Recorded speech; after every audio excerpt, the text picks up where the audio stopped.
Estamos de volta com a segunda parte do TV Câmara Entrevista, que hoje aborda os efeitos da reforma trabalhista sancionada em julho pelo presidente Temer e em vigor aqui no Brasil desde novembro. O bate-papo de hoje é com os convidados Luiz Flávio Dias, vereador em Jacareí e também advogado trabalhista, e Luiz César Ferraz, que também é advogado trabalhista. Hoje eu converso com dois Luizes. Vamos falar sobre sindicato, esse assunto tão delicado. O fim da obrigatoriedade da contribuição não é salutar, na opinião de vocês, porque o que a gente ouve muito comumente é que tem muitos sindicatos que não trabalham, que o pessoal está lá e vive da contribuição sindical muito acomodadamente e com isso, tudo isso vai motivá-los, digamos assim, a trabalhar e a mostrar realmente serviço. Lógico, a gente sabe que tem sindicatos de luta, mas tem outros sindicatos que a gente sabe também que não são de luta, são bem acomodados. Isso não vai ser salutar para os sindicatos? Eu vejo que sim, né? Porque a partir do momento que você tira a receita do sindicato, ele vai ter que ser mais combativo.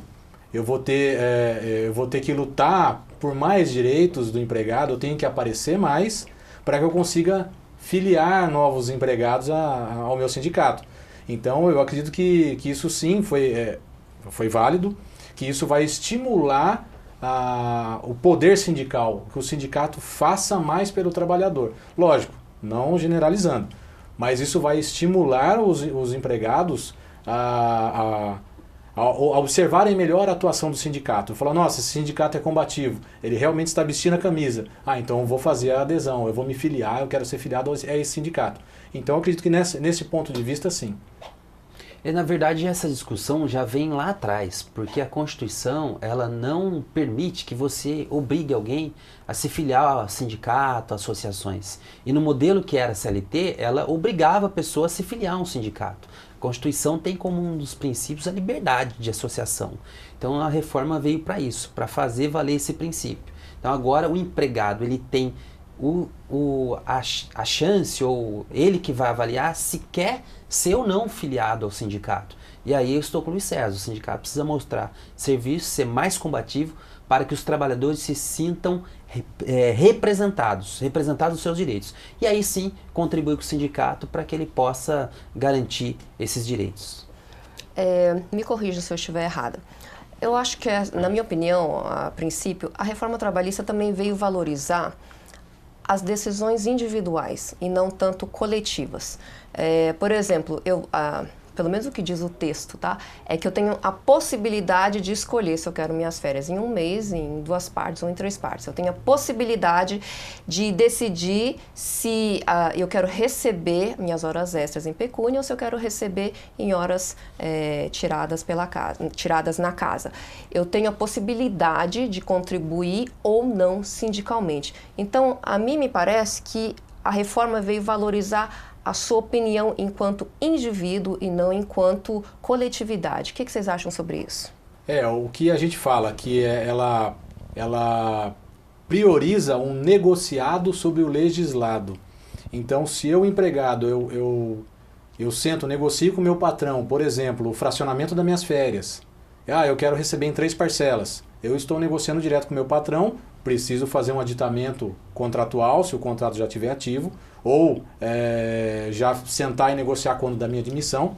Lógico que tem que haver o respeito ao período, a gente tem que respeitar a forma da lei.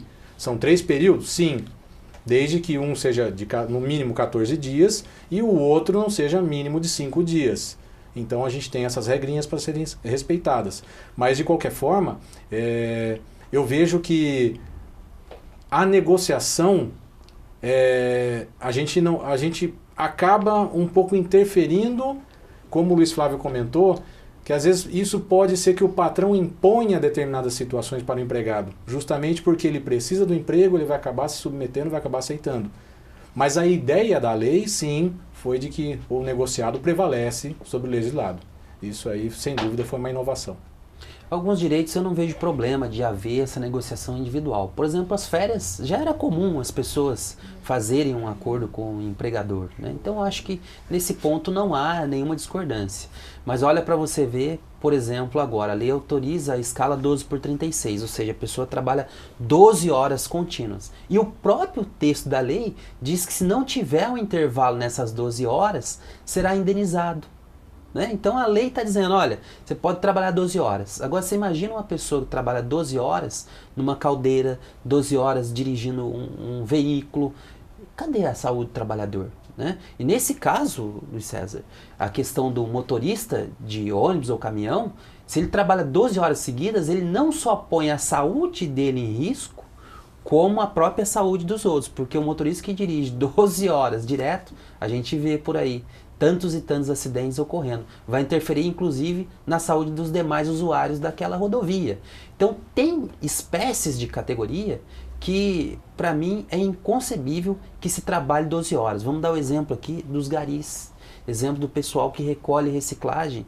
12 horas num trabalho desse é forçar, é fazer com que o trabalhador perca a sua saúde. O intervalo dentro da jornada de trabalho é para descanso e refeição. Muitas pessoas acham que é para relaxar, muito pelo contrário, é para você voltar ao trabalho no outro período com capacidade física e psicológica, inclusive para se evitar acidentes.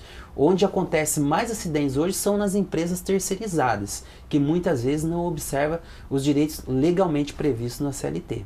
Já que você está falando de empresa terceirizada, a pejotização, quais os pontos positivos, quais os pontos negativos da pejotização? Vamos falar primeiro o que é pejotização. Sim, você como advogado pode falar melhor do que eu. Sim, é quando o empregado ele monta uma empresa e passa a ser um prestador de serviço, uma empresa prestando serviço para outra empresa. Sim, obviamente isso desonera a folha de pagamento do tomador de serviço, obviamente, reduz os impostos, reduz em geral. É lógico que a gente tem umas determinadas regrinhas. A partir do momento que eu mandei um empregado embora, sobre a ótica da lei da reforma trabalhista, eu não posso simplesmente mandar um empregado embora e contratar ele amanhã como uma empresa, que isso é a pejotização, porque a gente tem um período de carência definido pela lei da reforma trabalhista, que são 18 meses. Então, assim, se eu tiver um empregado hoje, eu não posso chegar simplesmente já mandar ele embora e contratar ele amanhã como pessoa jurídica.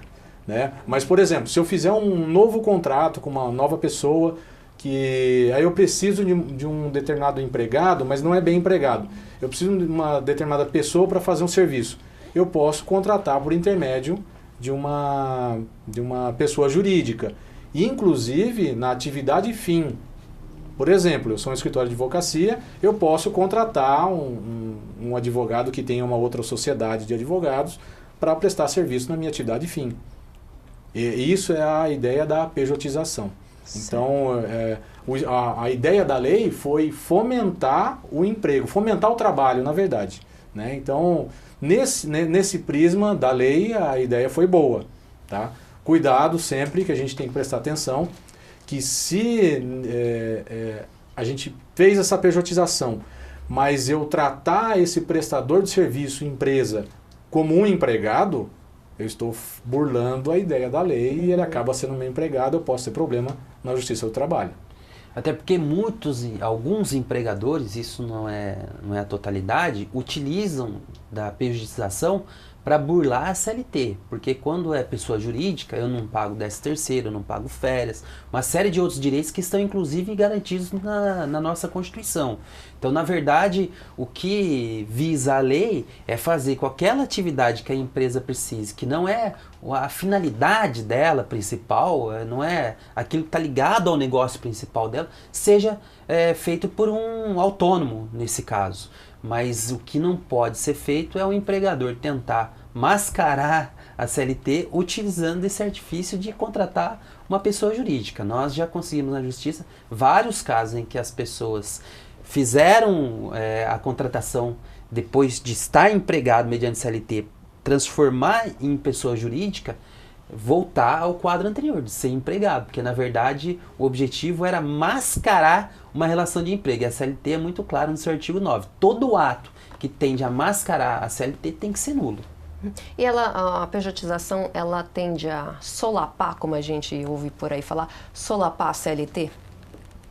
Acredito assim que a ideia da lei foi legal, sem dúvida. É que é formalizar o pessoal que já estava na informalidade, essa foi a exatamente, exatamente. Ela, na verdade, a lei da terceirização, ela foi alterada agora em março, né, e possibilitou essa terceirização da atividade fim. Né? Lógico, a lei da reforma trabalhista agora em novembro trouxe algumas outras regrinhas, né? Mas a ideia de fomentar, de aumentar o trabalho, essa ideia foi válida. No meu ponto de vista, ela foi válida desde que feita de forma como é para ser feita. Né? Então, eu entendo que eu não vejo que ela veio vilipendiar a CLT para... Não, se ela for aplicado conforme dita a regra, eu vejo que a ideia é muito boa. Agora tem uma outra figura também que nós gostamos de conversar, que é sobre o contrato intermitente. Esse é um tema que vai dar pano para manga, né? Porque na verdade hoje o empregador ele pode contratar um empregado e nos dias ou nos meses em que aquele empregado não prestar serviço também não receber. Então é o exemplo que algumas escolas estão fazendo de contratar o professor mediante esse contrato de trabalho intermitente. Por quê? Porque janeiro, fevereiro e parte de dezembro não se tem aula. Então o professor ficaria em casa, mas não receberia, e esse tempo também não computaria para férias e para outros direitos previstos na CLT e na Constituição. Então esse contrato, ao meu ver, ele não vai ampliar o número de empregos. O que na verdade ele vai fazer é muitas vezes precarizar. Eu estou com uma reportagem aqui da Faculdade Estácio do Rio de Janeiro. Né? Ela demitiu 1.200 trabalhadores porque queria fazer uma nova modalidade de contrato de trabalho. Essa demissão aqui foi questionada em juízo, teve liminar para suspender essa demissão, porque essa liminar entendia que o sindicato precisaria ter participado, mas já foi derrubada. Né? Então, hoje o Tribunal Superior do Trabalho considerou como válida essa demissão em massa. Aqui é um ponto para que a gente possa refletir, será que a reforma trabalhista vai mesmo gerar mais empregos ou vai precarizar os existentes? Essa é uma grande pergunta que nós vamos ter que responder. E ao meu ver, hoje ninguém tem a resposta, mas é a história que vai nos demonstrar. É isso que eu estava... Esse seria a minha próxima pergunta, esse seria o meu próximo questionamento. Não dá para a gente sentir se realmente a pejotização, a regularização do que já era o trabalho informal, se isso está aumentando as vagas de emprego... As vagas de emprego não. Se isso está aumentando o número de empregos. O número de empregos, se está aumentando, se está fomentando o trabalho no nosso país. A gente não tem como ter esse número, tem? Eu acho que ainda é muito prematuro, né? É muito prematuro a gente falar em estatística. Eu acho que isso, ao longo dos anos aí, que a gente vai conseguir sentir o retorno dos efeitos mesmos da lei trabalhista. Hoje tem muita gente falando muita coisa, tem gente falando bobagem, tem gente que tem para tudo quanto é gosto. Né? Então, acho que está muito prematuro ainda. Então, como a ideia da pejotização e da intermitência no trabalho, o teletrabalho. Então, tem algumas situações que a gente só vai ver com a experiência prática mesmo, que a gente vai ter uma noção, acredito eu. E sem contar, saindo um pouco da seara jurídica, o que gera emprego é uma economia forte, é uma economia estável. Nós, se voltarmos à década passada, no governo do ex-presidente Lula, a maioria dos acordos coletivos foram firmados com reajuste acima da inflação, porque o país crescia a taxa de 3%, 4%. Então isso é que gera emprego, é você ter uma economia movimentada. Você, num momento que a gente vive de uma economia estagnada, o empresário não vai se sentir cômodo para gerar mais emprego. Ele precisa ter produção, precisa vender. Se não vender, não vai gerar emprego, ainda que precários. Então, ao meu ver, com bastante dificuldade que isso vai acontecer. Até porque o primeiro dado logo após a entrada em reforma foi que o desemprego está aumentando, né? Então não teve ainda esse reflexo. Agora, como o Luiz falou, nós vamos precisar esperar um tempo para avaliar isso, se houve ou não a geração de empregos. Como eu sou mineiro, eu desconfio.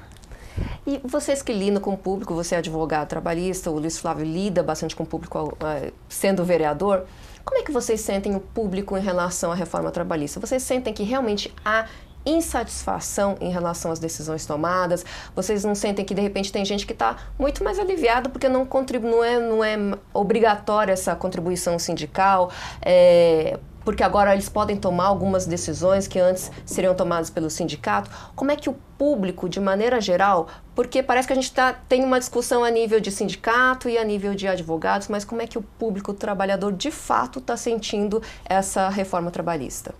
Bom, eu vejo que o empregado, na verdade, ele não gostou, né, pela minha parte prática ali, justamente por ele ter suprimido esses direitos, por exemplo, da hora em etine, dessas horas da catraca, a hora antecedente da mulher, da possibilidade da redução do intervalo de refeição, a forma de pagamento desse intervalo de refeição que foi suprimido, que antigamente era hora extra e computava pelo menos como uma hora cheia, hoje é só o adicional e o tempo que faltar. Então eu vejo que assim, os empregados, eles têm reclamado bastante, pelo menos os que eu atendo, eles nesse ponto aí que eles criticam a reforma trabalhista. Tem um outro ponto que eu acho que aí é favorável ao empregado, né? Porque, na verdade, já na prática, a gente observa que, às vezes, o empregado quer deixar o emprego e o empregador também concorda. Mas o empregador não quer demitir e nem ele quer pedir demissão, porque ele perderia o direito de levantar aí o fundo de garantia, né? Ia perder o aviso prévio indenizado. Então, na verdade, a lei agora ela também regula isso, né? Que o acordo entre o empregador e o empregado é possível, mas aí ele não recebe a totalidade das verbas. Que em muitos casos já acontecia na informalidade. Já acontecia, né? Fala, me demite que eu te devolvo a multa rescisória. 40%. Isso acontece, né? Porque daí a pessoa teria direito a levantar o fundo de garantia, entrar no seguro-desemprego. Agora a lei está regulando esse tipo de acordo. E o que evita também, não sei a opinião de vocês, aquele empregado que quer ser demitido e que começa a se esforçar para ser demitido e começa a dar prejuízos para a empresa. Exatamente, isso também acontecia na prática. Então, quando a lei vem e regula esse tipo de situação, eu achei que foi um avanço. Outra coisa que eu acho importante, Luiz, que é difícil a gente olhar as empresas, quando a gente fala de empresa, a gente pensa na grande ou média empresa. Mas tem também as empresas que têm 1, 2 empregados, e essas empresas muitas vezes atravessam muitas dificuldades do ponto de vista financeiro. E aí praticamente era só através de entendimento de juiz que se concedia a justiça gratuita para essas empresas. Hoje não, hoje está previsto, né, que a pessoa jurídica também pode ter acesso à justiça gratuita, desde que ela comprove lá que ela tem insuficiência de recursos. Então, ao meu ver, a justiça do trabalho, ela equilibra a balança. Mas nesse caso, onde as empresas são pequenas, tem 2, 3, 4, 5 empregados, a balança não está muito desequilibrada entre o empregado e o empregador. Então, ao meu ver, esse também foi um ponto importante, de garantir aos pequenos empresários, aos microempresários, que quando não tem recursos para custear um processo, ele também pode ter acesso à justiça gratuita. Eu não sei se a opinião, mas ao meu ver foi um avanço. Sim, sim. A gente tem que pensar também do outro lado da moeda também, que a gente tem também os altos empregados, os empregados de alto escalão, que a lei considera hoje os que ganham mais do que o dobro do teto da Previdência, mais de R$11 mil, 11 e pouquinho aí, né? Além de ele tem liberdade livre de negociação de todos os pontos do contrato de trabalho, né? Inclusive ele pode até escolher uma câmara arbitral para poder questionar amanhã ou depois. Então ele foge até da justiça e vai para a Câmara Arbitral. Esses são os empregados de alto escalão que a gente fala, né? O dobro do teto da Previdência. Certo. A gente está encerrando o nosso programa agora. Vocês têm alguma coisa a mais que vocês queiram colocar, que vocês queiram deixar para o nosso público que nos assiste? A gente sempre orienta, com qualquer dúvida, sempre ou procurar o sindicato da categoria ou um advogado trabalhista de sua confiança e esclarecer todas as suas dúvidas e sempre que tiver com receio de algum acordo que o patrão venha propor, realmente procure o sindicato, converse com o seu advogado de confiança, ele vai te orientar melhor e qual postura você deve tomar nessa situação. Vereador? Eu subscrevo as palavras do Dr. Luiz César e deixo o nosso mandato aqui à sua disposição, porque o nosso mandato, Cibele, a gente tem feito um trabalho, e com a ajuda de vocês aqui, de pegar temas polêmicos, temas em que atinge diretamente os cidadãos da nossa cidade e esclarecer. Porque muitas vezes a pessoa não tem o conhecimento do direito e por isso ela não usufrui. Então o nosso mandato ele tem essa característica de fazer com que esses direitos sejam desvelados, sejam expostos, sejam explicados para a sociedade para que você possa exercer o seu direito. Vereador, acho que vai ter muita gente procurando no seu gabinete para fazer consultoria jurídica com relação aos seus processos trabalhistas. É isso aí, o TV Câmara, obrigada pela presença de vocês aqui. Obrigada. Luiz César, Luiz Flávio, obrigada pela presença de vocês. E o TV Câmara, a entrevista fica por aqui. Para você rever o que foi falado hoje, acesse a nossa página no Facebook, facebook.com/TV Câmara Jacareí, ou no nosso canal no YouTube, youtube.com/TV Câmara Jacareí. Vale lembrar que agora você também pode acompanhar e enviar as suas fotos para serem publicadas no Instagram da Câmara Municipal. É só mandar através do Facebook uma mensagem inbox ali de alguma paisagem da cidade, ou alguma coisa que você quer que seja melhorada na cidade também. Então mande lá através do Facebook da Câmara Municipal ou da TV Câmara por mensagem inbox. Até o nosso próximo encontro e continue ligado na TV Câmara Jacareí, a TV pública da cidade.